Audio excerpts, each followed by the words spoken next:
Damn.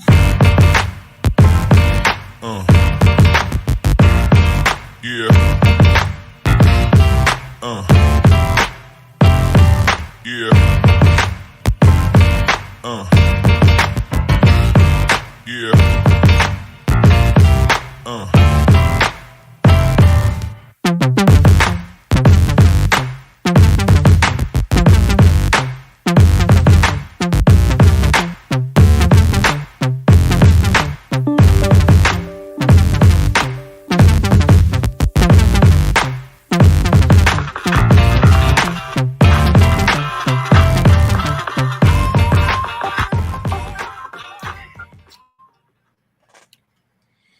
Hey, what it is? Oh, okay. I see you, man. I see you. Okay.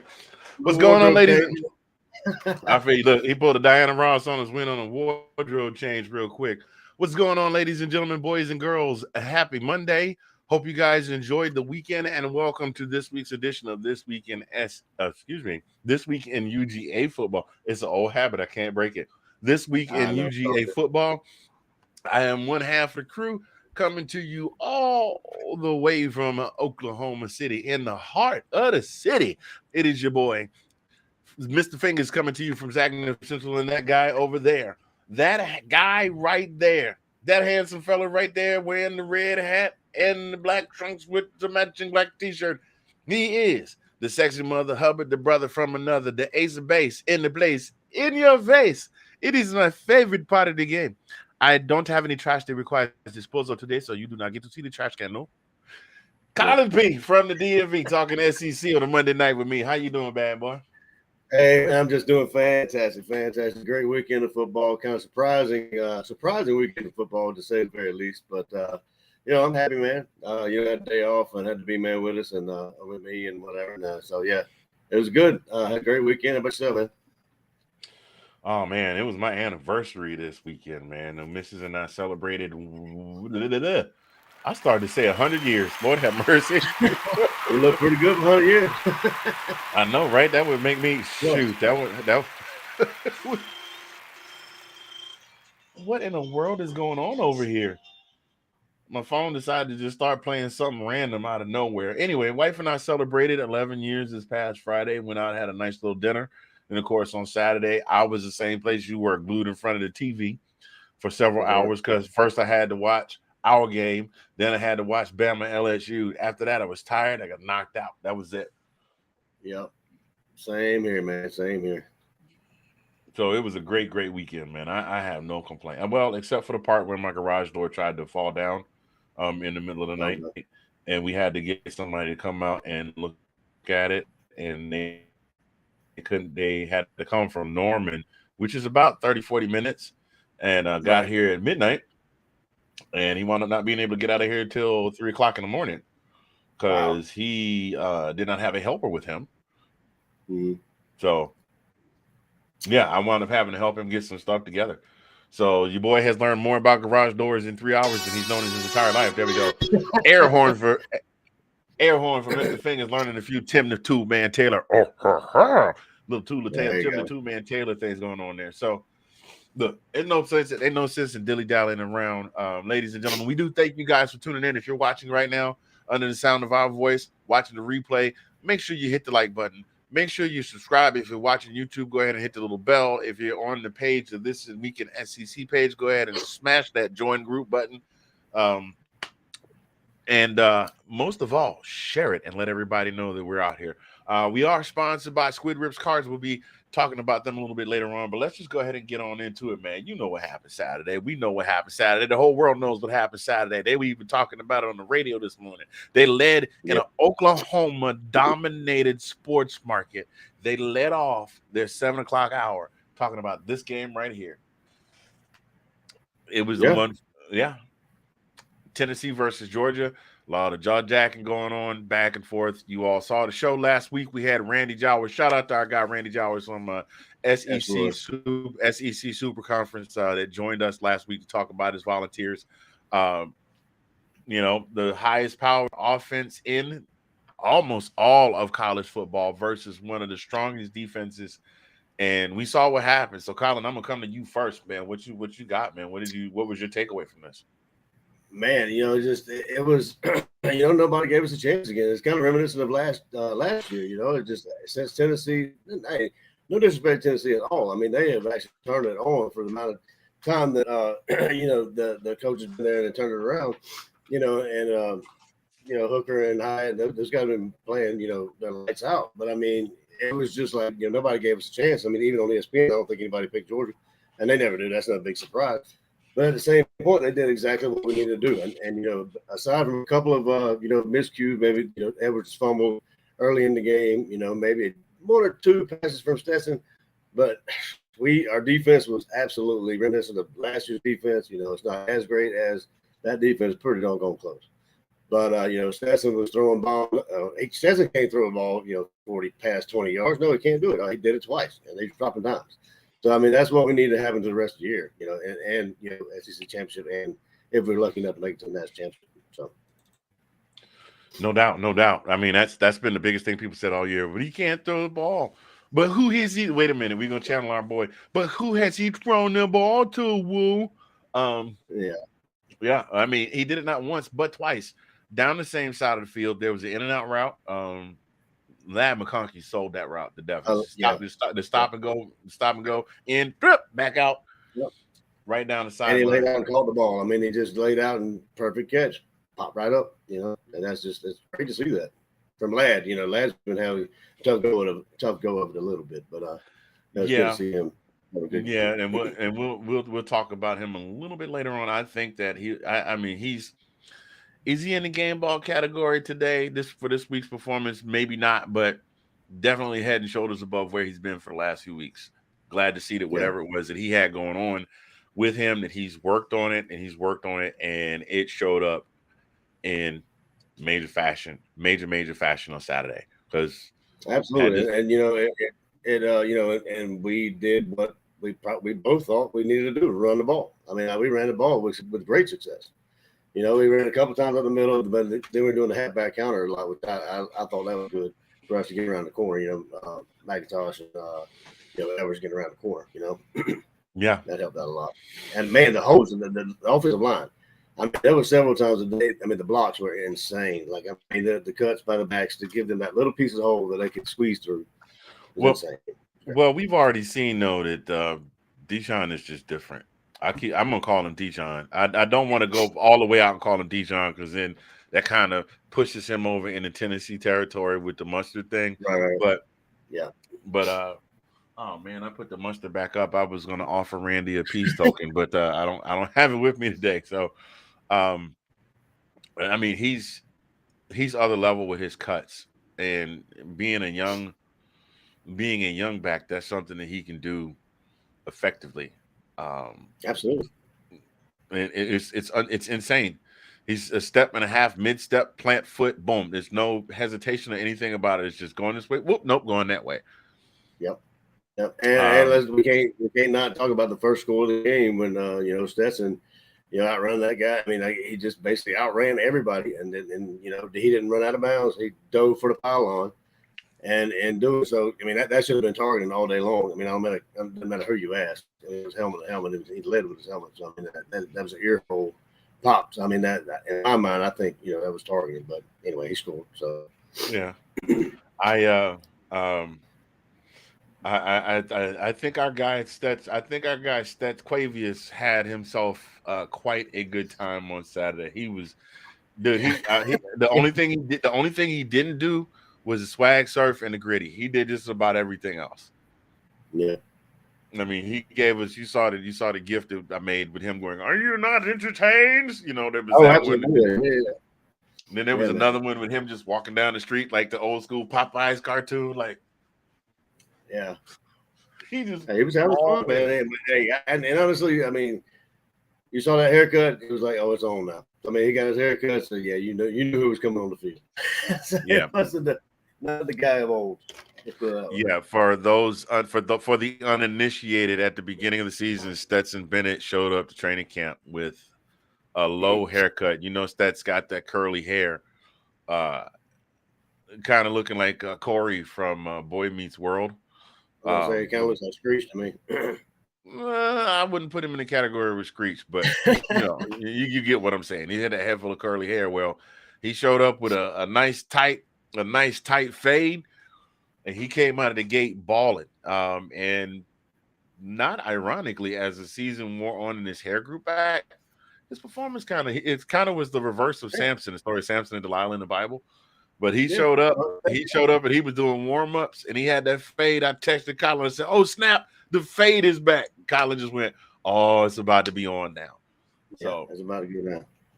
So tell me about since this was something that you broke with me, tell us about the whole call me deal. Because right before the show started, we found out that Stetson Bennett got himself a little NIL deal out of the hijinks that took place this past Saturday. Oh yeah, there's a website called Stetson's Trunk, and it's called Stetson's Trunk, and there's not a whole lot. There's basically just autographed pictures, but there is a couple of shirts, hoodies, and what have you. It's just black shirt. It's got him doing the call me. It's got the letters "call me" on it. It's got the him signed his signature. Doesn't have anything with Tennessee. Doesn't have a G on the helmet. So I think some of that stuff had to be not included. But it's just funny. It has him doing the "call me" sign or "call me," and then "call me" or "call me" sign. And the words. So it's pretty. Yeah, so where did that whole "call me" thing come from? Though is what I'm trying to find out. Oh, you didn't hear that? Oh, so no, I wanted you to explain that. I apologize. Yeah, my bad. Yeah, no. So evidently somebody leaked his phone number to Tennessee fans, and he said that he got like 600 to 700 text messages or phone calls the night before the game, and he couldn't figure out how to get rid of them or stop them from coming in or whatever. He finally figured out, how to stop them, and so that's where that came from. Like the first touchdown he scored, he did the "call me," and that's what he was referencing to. So I don't know any more than that. It was just somebody leaked his phone number, and they were just blowing him up all night before the game. So that's just silly. That's just, I mean, what good does that do? I mean, I get it's 2022 and smack talk has been elevated to a whole new level, but I mean, there's no way in the world. I mean, you got an off button. I mean, and I think somebody actually asked him after the game about it, and he said that asked if it provided any motivation. He said motivation, nah. He said not really. He said it's just there was a little something there. He said that motivation. I don't need motivation. There was a little something there. Yeah, I can agree with a little something there. But other than that, no. 100%. But he came out and he did what he needed to do. Sure, 100%. Played a much cleaner game than we've seen him play in quite some time. So not mad at that at all. No, it was a good complete game as far as I'm concerned. I mean, the defense did outstanding, and then yes, the offense. We're gonna get.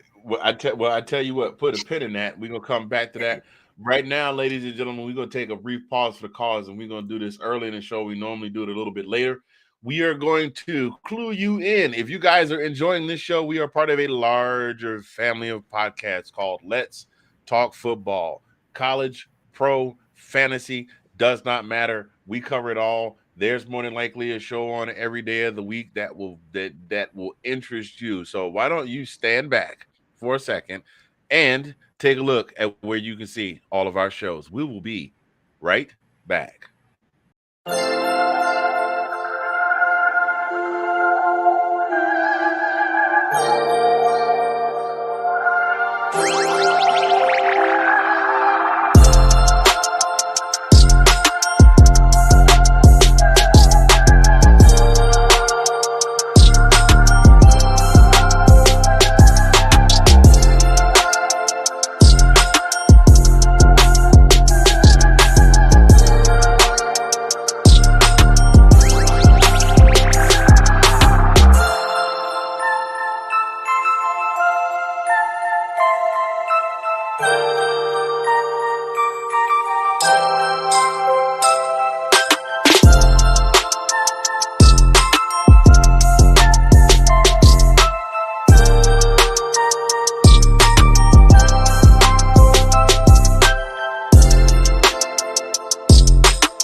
Yes, indeed, ladies and gentlemen. 7 days a week, just about. You can find the show from Let's Talk Football anywhere where you can get podcasts, Facebook and YouTube.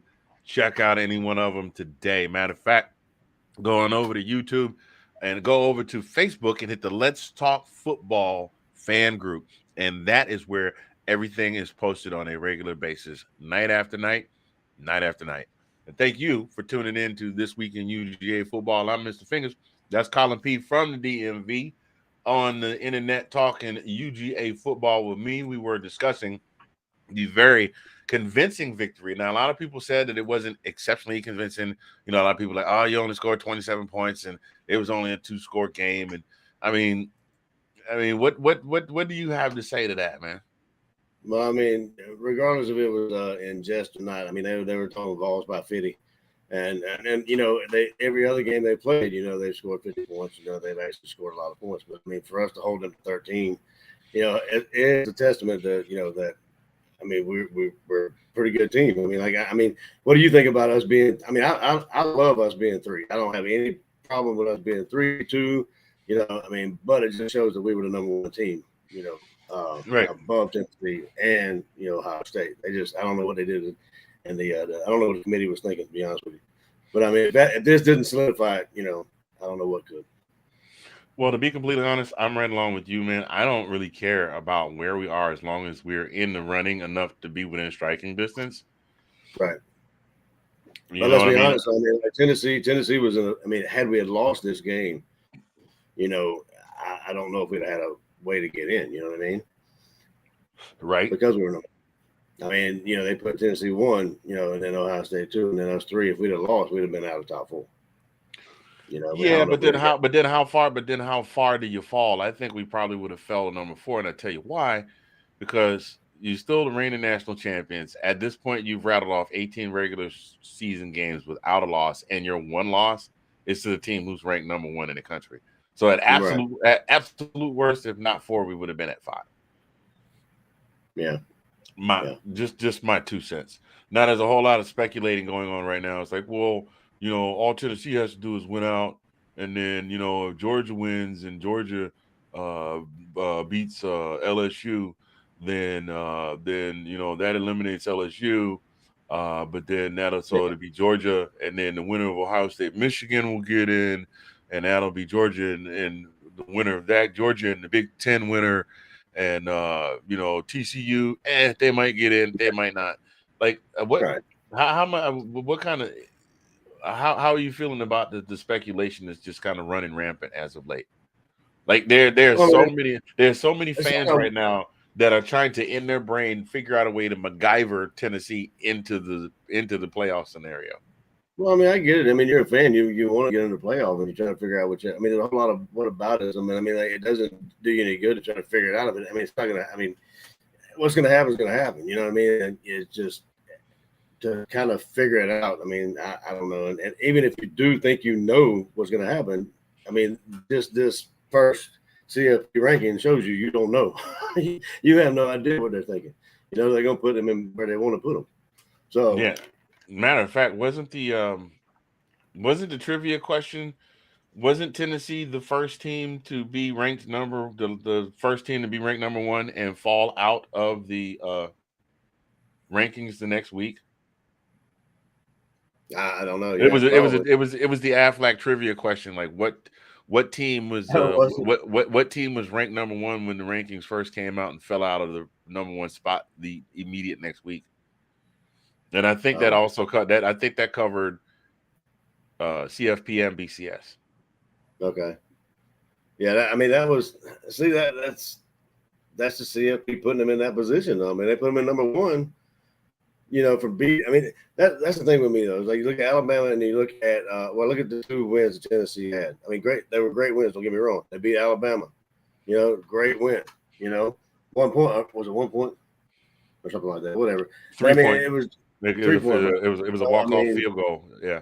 And then Pitt, you know, they had some close games, you know, and we haven't really had any close games. I mean, except for the Missouri game, I guess you'd call it close. I mean, we came from behind, but then I guess how much weight do you think they put on the Kent State and the Missouri game? and the what was the other Well, game?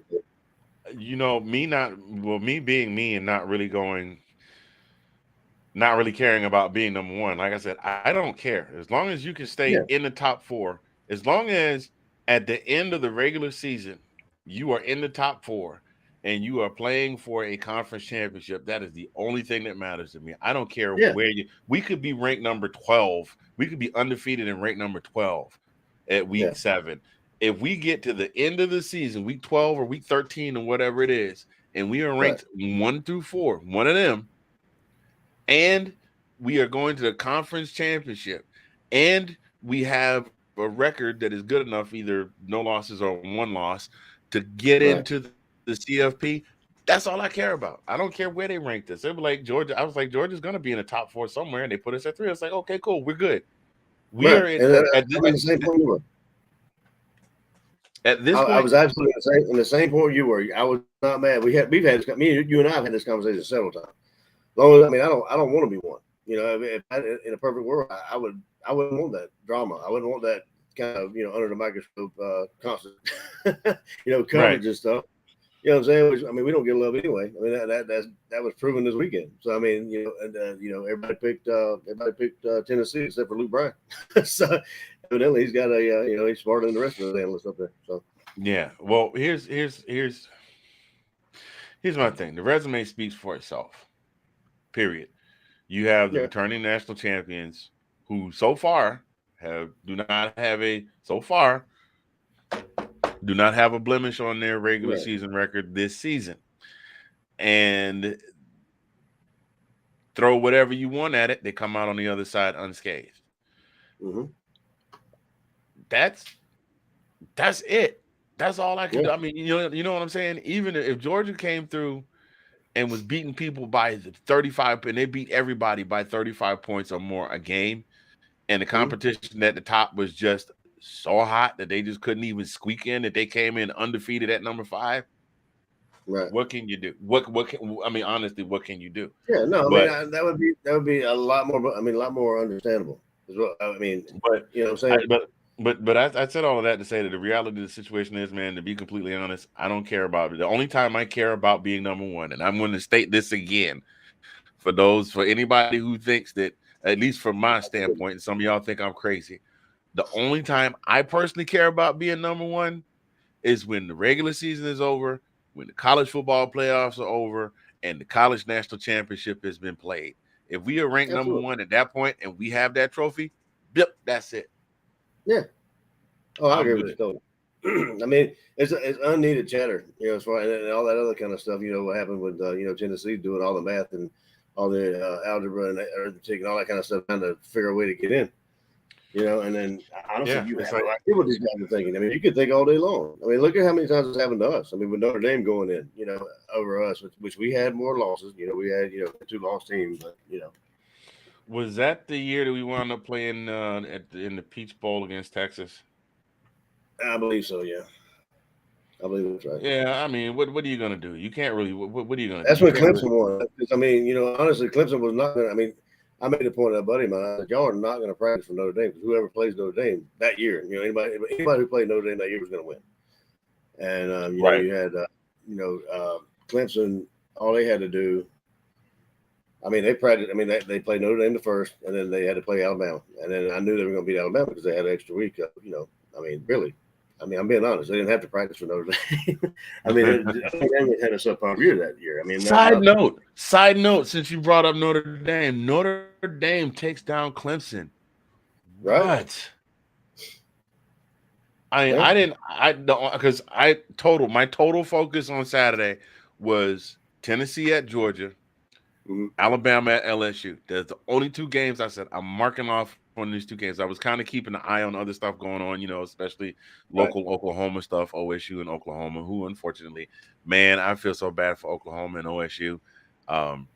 This was on to launch off the 7:00 hour this morning on local sports radio.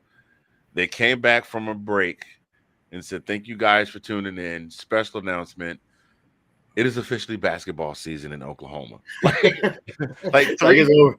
Yeah, because I don't think I don't think any of their teams. I don't think any of their teams are going to get to a bowl game. Not at this point. No, I don't think so either. I mean, I mean, look at those. I mean, I don't know if you want to get into it, but I'm saying that there's a whole bunch of holy crap games on Saturday. I mean, look at Arkansas getting beat by Liberty. Just Right. But my only question is, which one of them was it that beat up Arkansas? Was it Limu Emu or was it Doug? That's all I want to know. Right. Liberty, Right. Liberty, and Doug. Nate says Alabama is not a serious football team right now. I think, Nate, I beg to differ. I still think, despite the fallbacks, as it were, that they have been experiencing this season, that Alabama is still in the top 1% of the teams in this nation. I would say in the top 1 to 2% of the 134 D1 teams in the nation right now. And that's based on that's partially based on track record, but that's also based on the fact that here we are with 3 weeks left in the season, and they've got a loss to a team that was rightfully so ranked number 1 with the start of the CFP rankings. So, and now a surging. I'm not taking anything away from LSU. LSU played hard. LSU did not. I mean, the defense did. The defense was everywhere, and the defense was everywhere and anywhere all at once. The offense played a solid game. They didn't make a whole lot of mistakes, which is something that you can't give to Alabama. Even a bad Alabama team will take advantage of things like that. So, I mean, they got 2 losses, and their 2 losses are in conference. They haven't. Yeah. So I'm still not mad at them. No, I mean in all actuality, they were due, right? I mean, like you can't just keep going and going and going and going. I mean, you can't take anything away from Alabama. It's just they're not as good as they have been in years past. I mean, they kind of hit a little bit of a speed bump. I mean, make no mistake though, they're Alabama. I mean, they've got the players to win. I mean, like you said, they lost to LSU in Death Valley, which is one of the toughest places to play in, and and they lost by 1 on a gutsy call by Brian Kelly. I mean, he went for 2. I mean, they could have easily lost that game. Brian Kelly. You can't tell me Brian Kelly's not walking around with carrying him in a wheelbarrow today, bro. Absolutely. I mean, that was huge. I mean, I was watching that game. I looked at his face. I said, "This Joker's gonna go for it right here." I said, "He ain't gonna think about it. He's gonna go for it right now." And I'm darned if he didn't. But and the Texas game, look at the 2 losses. I mean, they didn't lose to Texas, but I mean, they could have very well lost. I mean, they could have very well been a 3-loss team this year. But at the same point, they're not Alabama of old. I mean, they're maybe there's some truth to what Saban said about them being in the rebuilding, quote unquote rebuilding, per se. But I mean, they're not the Alabama that we're accustomed to. I mean, but like I said though, you can't win forever. I mean, like they've been at the top forever. There is no team that exists right now that has been winning since their existence. Everybody's had a run. Remember John Wooden at UCLA with basketball? That didn't last forever. Pops at San Antonio with basketball. Eventually that died out. Mike Tomlin with the Steelers. First losing season. They're on track to their first losing season in a long time. I don't think they've had a losing. I don't think they have a losing season forever. You understand what I'm saying? At some point, all dynasties do tend to come to an end. It's when it comes to sports, and that's just it is what it is. We look at these teams now that people go, what happened to them? Nebraska and the Oklahomas and the Colorados and all of these BYU. Believe it or not, those of you that are too young to remember, there was a time when BYU was the baddest big boy on the block. Yep. They were the baddest big boy on the block, and I mean everybody. Yes, even the teams in the SEC, they smacked them upside the head too. So it happens. I mean, and that unfortunately goes to like all the fans. The fans teams like this. I mean, they're used to winning, so therefore, and when they do lose, it's just the sky's falling. It's just like oh, we suck. We're never going to be back. Which is not the case. I mean, they're still a great program, a great football team. I mean, they just had a subpar year. I mean, like, when was the last time they had 2 losses, much less 1? You know, I mean, like, you know, I guess they had one loss a couple of times, but I mean, at the same point, they've always been in the CFP. They've always been in the Final Four or playing for the national championship. I mean, how can you be mad at that? I mean, even being a fan, you know, I mean, so you had a bad year, big whoop, you know, there's next year. Yeah, 100%. Well, listen, let's swing this back around and wrap up this Georgia Tennessee game here. Let's talk about we're gonna eliminate the ugly because I didn't really see a lot ugly. Well, actually, I did. We'll leave that in there. But first off, we're gonna start off with the good, and I'm gonna go here with this one: the defense. That defense on Saturday, 6 sacks. That defense reminded me very much of a defense from last year. Yes, sir. And they didn't even have all of their pieces. You got Nolan out. But you got Jalen back in. It 6 sacks ridiculous. Every time you looked around, Jalen was in that backfield, man. Oh yeah, absolutely. He was doing work.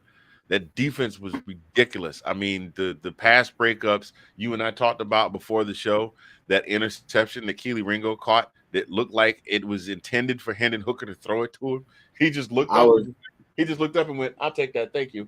So, bro, and I was telling Anthony, I was like, I was talking to my boy, and I wasn't even watching TV, and then I saw the pass, and I saw Kelly catch it. Like, I mean, I laid out, and it was like it was thrown to him, and I didn't realize Tennessee had the ball, and I was like, oh my god, I was like, is he on the other side of the ball now? So that's how good that pass was. But good, I'm sorry.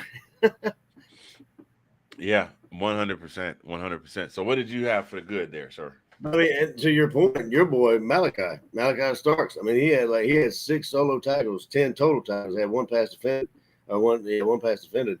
But yeah, I mean, Jalen played his. I mean, I think played one of his best games ever. Like, I mean, he did exactly what we needed him to do. You know, I mean, Yeah. we were missing him so bad, you know, since he was hurt. You know, and he came in and he actually, you know, I think he was kind of the catalyst to the defense because I mean, bodies were flying. And it was like, you know, and we did the correct thing. We were playing man. And, you know, we had everybody covered and smothered. So, I mean, you know. Like a delicious batch of Waffle House hash browns. Or Denny's Dagwood, baby. But, yeah. Yes, sir.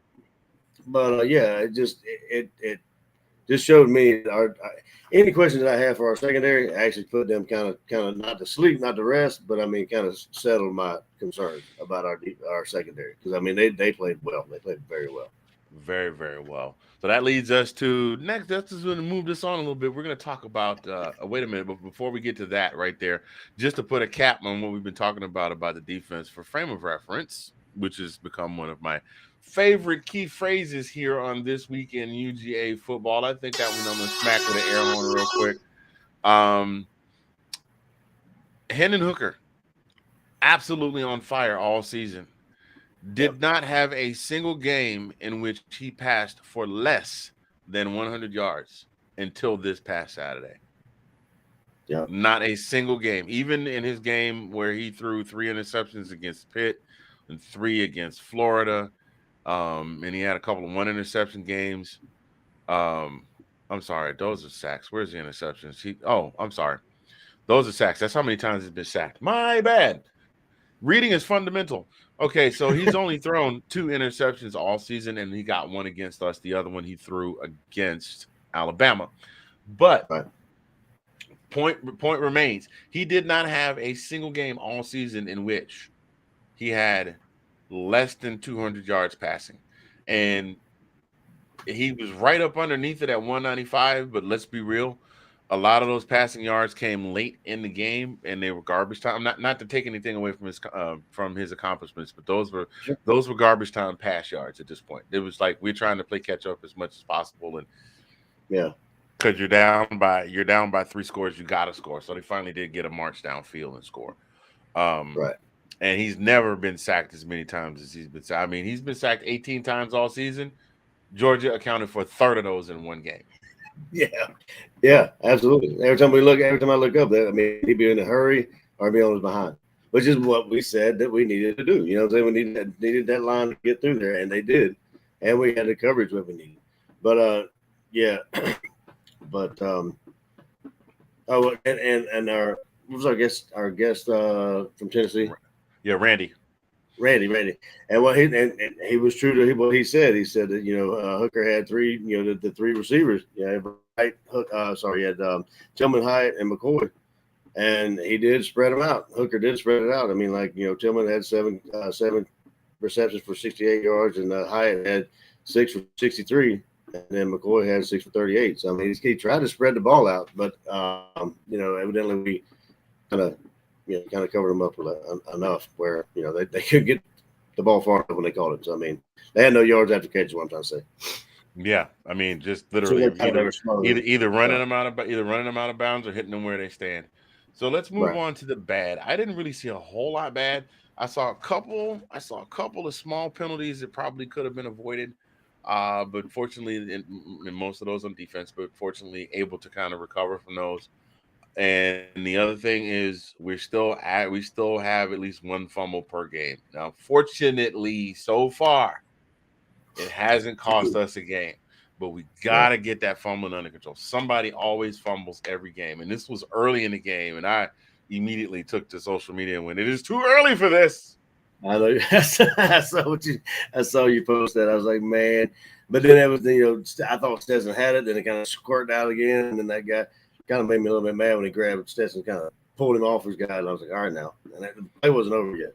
But, yeah, you're right. Absolutely. And that, we talked about that, the turnover. But, I mean, if that's the only one we have, I'm not mad. You know what I'm saying? Yeah, but, sometimes you could play an entirely perfect game and be going toe-to-toe, and that turnover be the thing that killed the whole that make the souffle fall. You know what I mean? Yeah. Wasn't that same drive, like, I think Stetson tried to throw over the middle and hit that guy hit the Tennessee player right in the chest. He should have called it. And he dropped it. Yep. He dropped it. Yeah, same drive, I think. Yeah. So that is it. We don't have a whole lot ugly about the game. Kirby, oh my God. Love Kirby Smart. I love our coach. Old Kirby is back. Did you see him on the sidelines with his tongue out, and then he did after he did the post game interview where he grabbed old girl and just brought her in like a bear hug, like in a bro hug. Like he hit her with like the old boy, like, yo, bro, bam. And this, what I think? I think maybe the Florida game kind of gets him a little bit nervous until that game is actually over. I'm just strictly speculation here. I mean, just because you saw him, before that game, he wasn't really. I mean, I guess he was Kirby, but he wasn't Kirby. There was something off. So I'm just wondering if that Florida game is always kind of sticking to Carl, like something like he's worried about till it's over with, and he's all kind of like subdued and that kind of stuff. Settle down, but I don't know. That's just strictly speculation. But he's back to his normal self. You said it. Yeah, definitely seemed like his normal. Let's go out there and play football and have fun self. So definitely. So that was our good, our bad, and our ugly, ladies and gentlemen. So next up, we are going to get into our next segment. It's going to be pretty brief, and it is for the players of the game.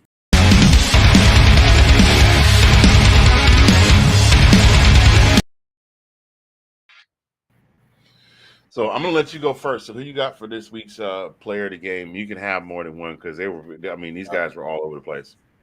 Yeah, I mean, I've got obviously you got to go with Stetson because Stetson played like Staquavius today in that game. First score, I mean, it just showed you something. That first score, like he outran that. I mean, he avoided the tackle, and he wasn't even trying to go out of bounds. I mean, he was going straight for the pylon, and then he go for it. I mean, that was him being my number one player of the game. And number two, I would say the whole defense. I mean, like the whole defense actually showed their behind and did exactly what they needed to do. What everybody knew they could do. And number three, I mean, I would say Ringo, man, because that catch. I mean, that catch he made, that interception. I mean, it looked like he could definitely be a receiver, no doubt in my mind. So I mean, it definitely threw me for got me confused. But I would go to defense. I would go Stetson. I would go Ringo. Yeah. I am going to stay on the defensive side of the ball. Actually, I take that back. I'm gonna go on the offensive side of the ball. We're gonna go with our guy, 6'7", 278 pounds. Big O. Oh yeah, absolutely. Because Big O is not like he hasn't been overly dominant with the ball, but what he has done is 90% of the time when you see a big hole being opened up out out in the flat, when you Yeah. see a block being thrown downfield when somebody's running down there, it's either him or it's Brock. Let's not forget, Right. just because these guys can catch, let's not forget tight ends were really brought in as guys who were who served as down linemen first, as down linemen for blockers, and then pass catchers second. It's only been in the last That is their job. Yeah, that is absolutely their job. Absolutely, you're right.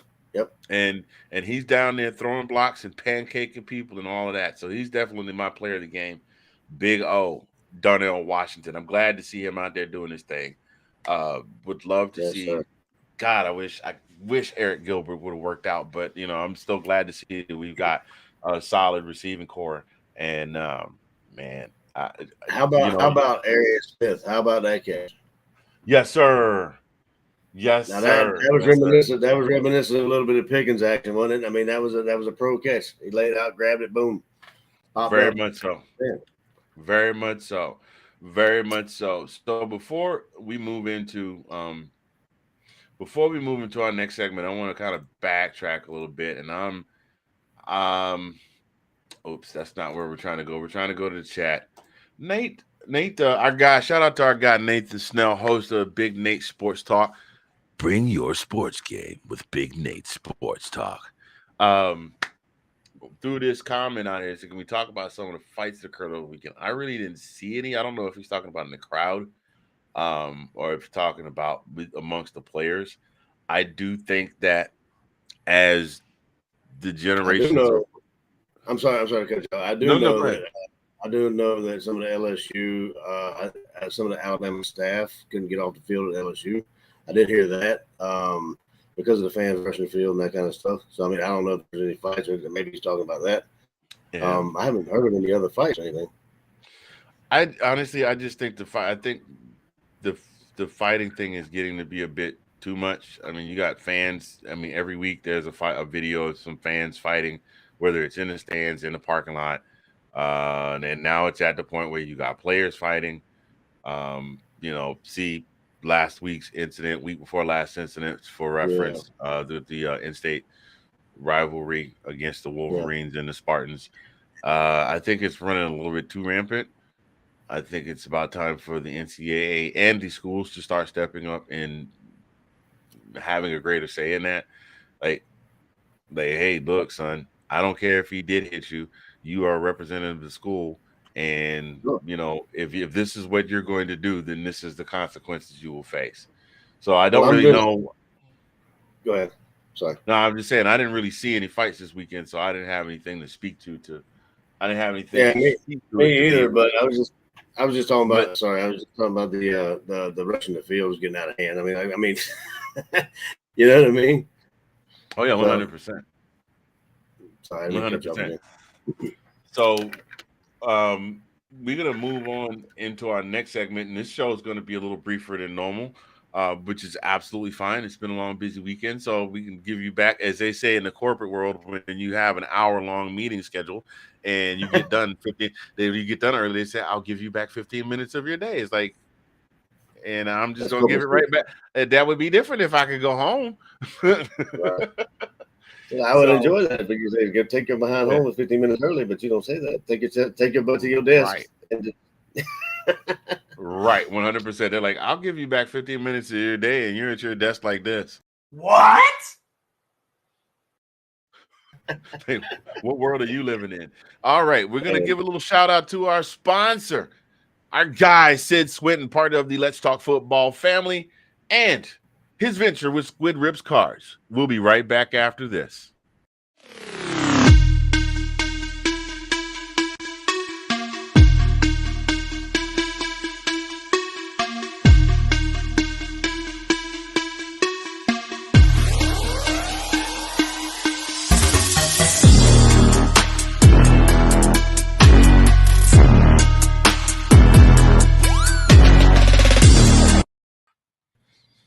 And that was our guy Sid Swinton with Squid Rips Cards, ladies and gentlemen. You can find him on TikTok. He's on several times a week. Gets in new sets every week. Does some pulls.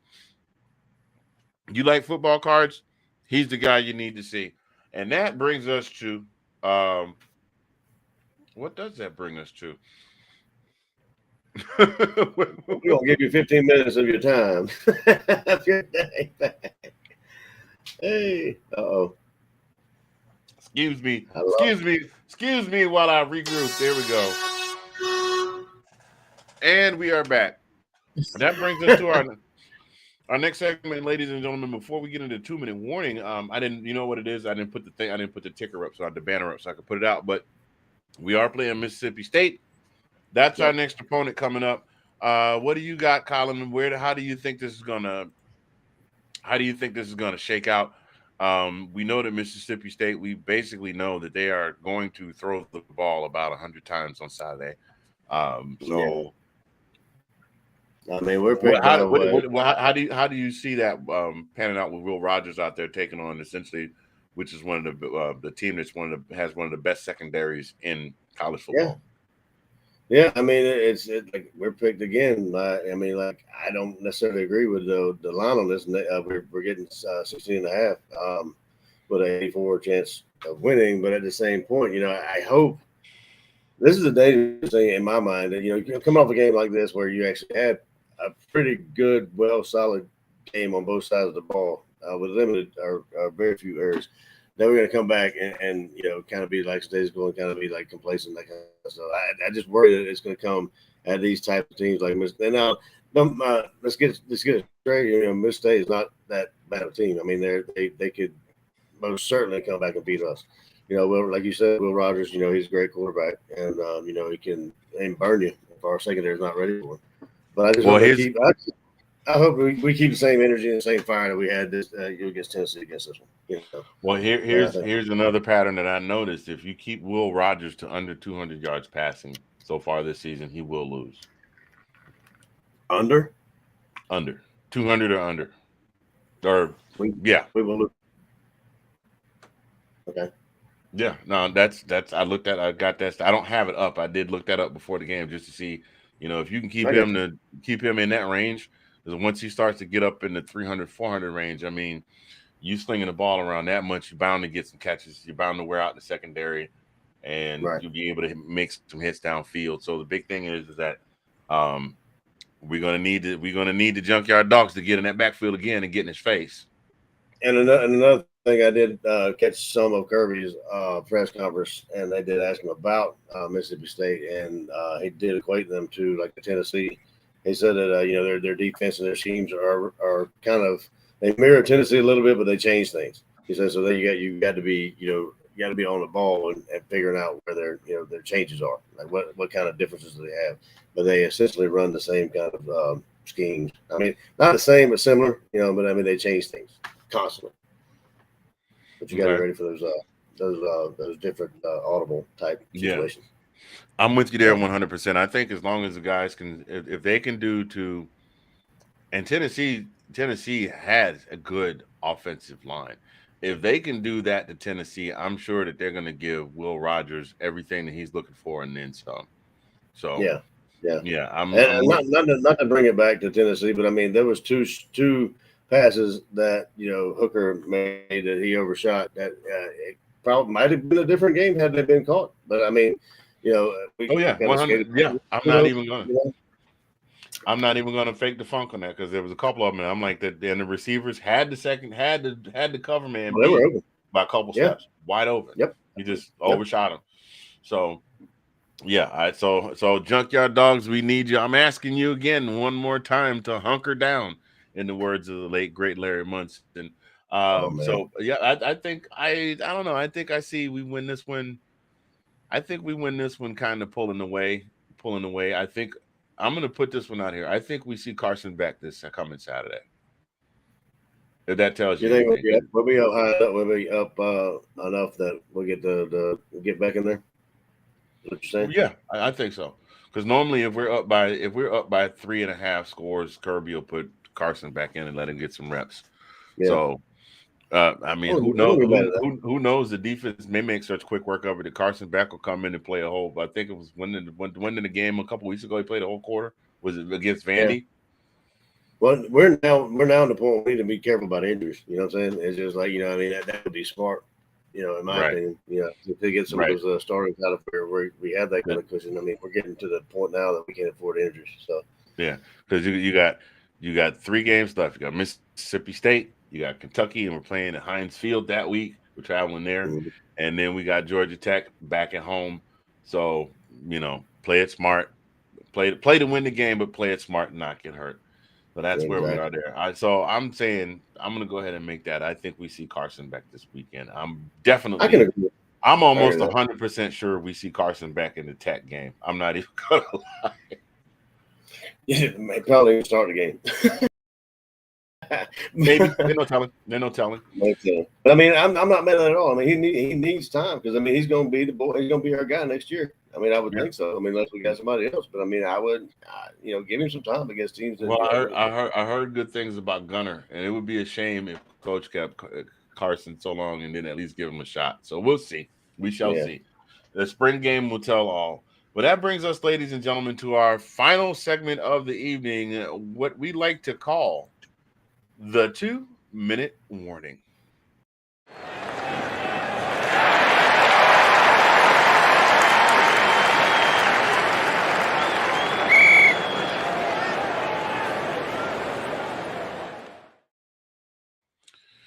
So yes, ladies and gentlemen, our 2-minute warning is our final segment of the show in which Colin and I share little snippets of things to take with you during the week, whether it's funny, whether it's inspirational, whether it might be a little sad, it might tug at your heartstrings. And Colin, I'm gonna let you go first, sir. Man, I don't have a whole lot here. Actually, I mean, it kind of today it was around 70 degrees or something like that. And it's crazy to me how the weather can just change its mind on a dime like that. Because I mean, like here, Anthony, you lived out here, so I mean, it could be 40 degrees in the morning and then be 65, 70 in the afternoon. And but what I'm saying is, like, even though it is like in the tail end of fall, winter's approaching, get outside and do things. Get outside and enjoy the weather while you got it. I mean, like I'm not saying go outside when it's like 40 or 45, and freeze your behind off. But I mean, get outside and enjoy the sunshine while it's still around. I mean, like I said, I'm a fall guy. I love fall. I love it. A little breeze coming through. It's beautiful. But yeah, that's about all I got. I mean, it just, I know winter is coming up and everybody's getting, sometimes it's doom and gloom. People get depressed and that kind of stuff, and it's overcast. That's how winters typically are. So go ahead and take advantage of what you got. The good weather while you have it. What I'm saying? It's just odd to me that it can be 40 degrees and 70 degrees. But get out there and enjoy it while you got it. Yes, well said. Well said. Thank you, sir. My 2-minute warning is going to be. I'm going to keep it sports related.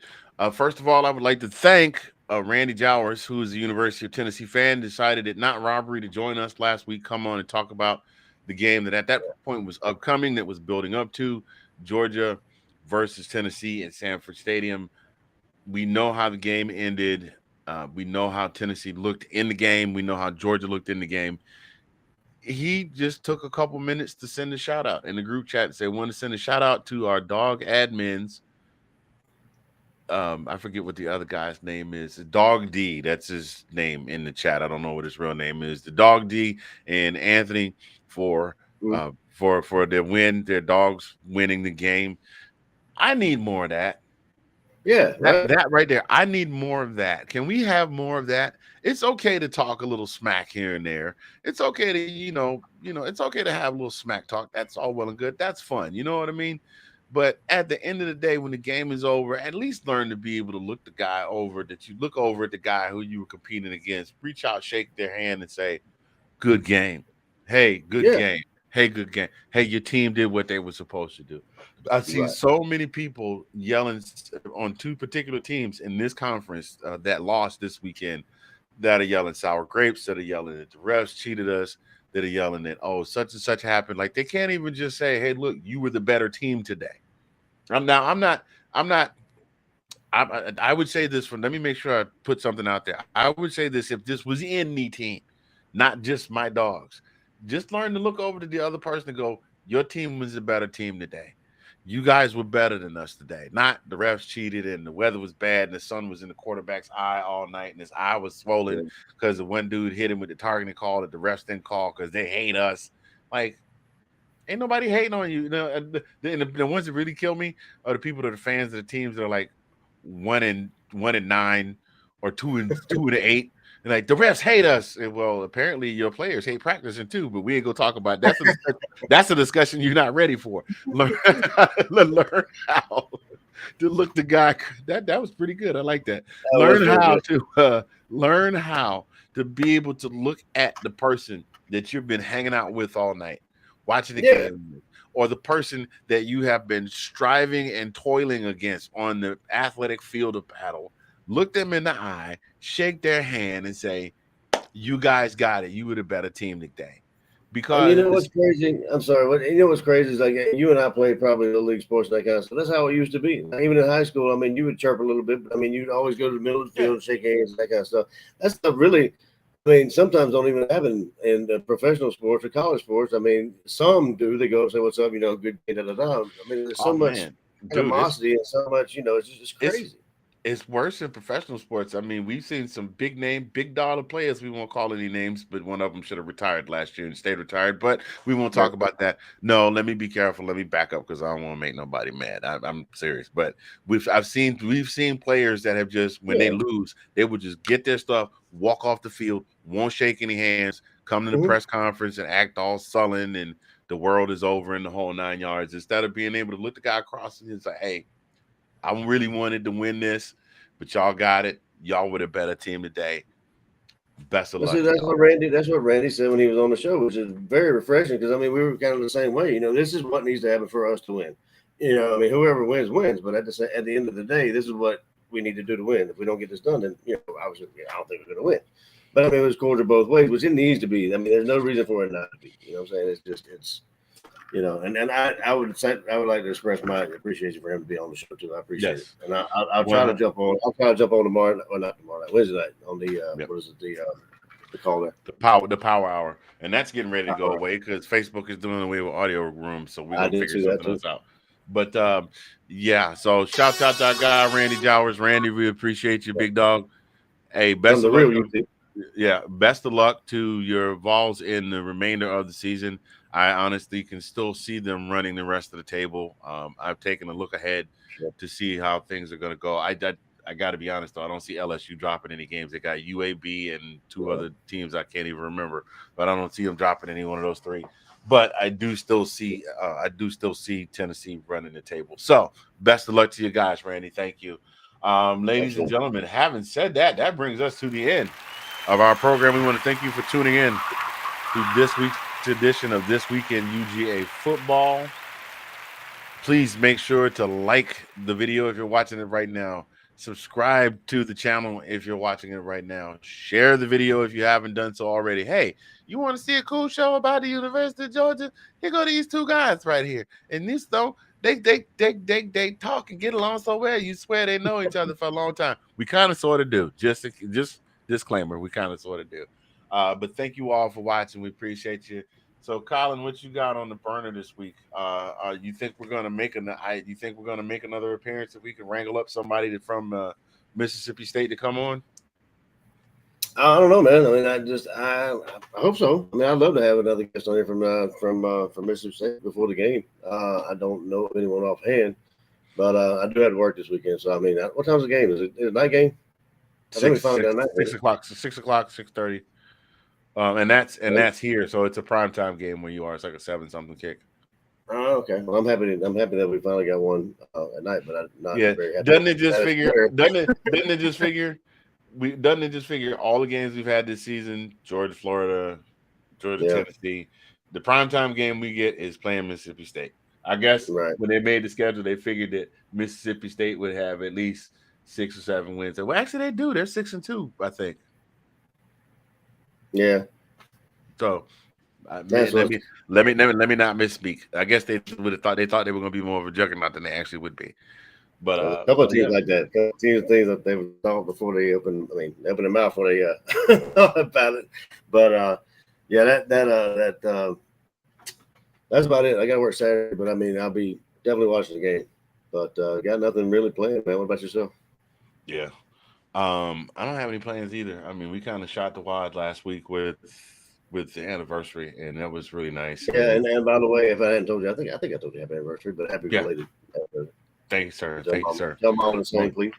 On behalf of myself and the missus, thank you very much. Mrs. and I celebrated 11 years married this past Friday, y'all. There we go. I had to hit the horn twice on that one. Went out, had a really, really nice dinner, and then we came home I saw and the pictures. like the two middle-aged people that we are, we came home and we said, "Whew, that was a nice dinner," and that was it. Came by 8:30. Yeah. Grand opening, grand closing.